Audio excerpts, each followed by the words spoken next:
debates que estão sendo realizados pela Folha da Região em parceria com a Rádio Cultura FM de Araçatuba.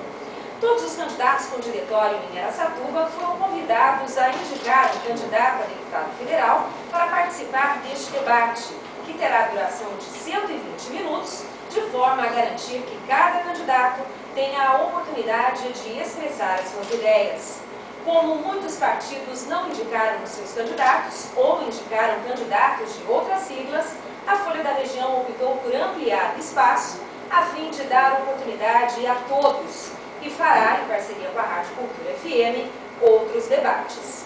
Com isso, o Grupo Folha da Região objetiva garantir aos candidatos mais um espaço democrático para a exposição de ideias e projetos e aos eleitores de Araçatuba e região mais informações para a decisão do voto nas eleições de 3 de outubro de 2010.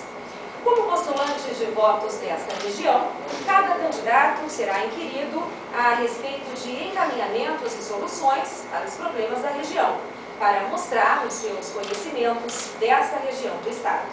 Boa noite a todos, eu sou Júlio Castilho, nascido em Minguí, hoje vivo em Araçatuba, sou proprietário do Alto Posto Manhattan, em Araçatuba, na Avenida Brasília, e também na Avenida dos Araçás com a Silva Agora, no Posto Central Park. Sou do Partido Verde, estamos aqui para poder estar junto dos amigos pelo melhor da nossa cidade.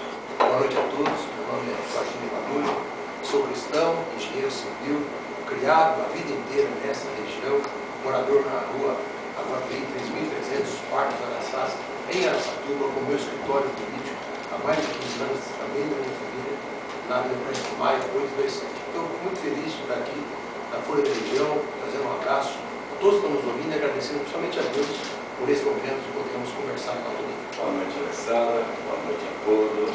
Boa noite, candidatos. Obrigado por nos acompanhar. Sou José Pedro Pereira, Chinelo, tenho 55 anos, sou nascido aqui em Araçatuba, sou casado, tenho 3 filhos.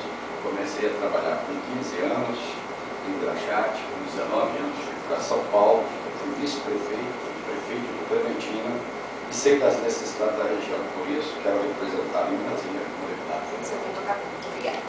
Eu sou o deputado João Dado, sou nascido em São José do Rio Preto, nós viemos morar aqui em Araçatuba, onde eu fiz o ginásio, Jorge Correia, o Instituto de Educação Manuel Bento da Cruz, fiz aqui o Tiro de Guerra, voltei a morar aqui em 1989 e tenho muito orgulho de ser um deputado federal que tem um escritório aqui, tem um trabalho por Araçatuba e toda a nossa região.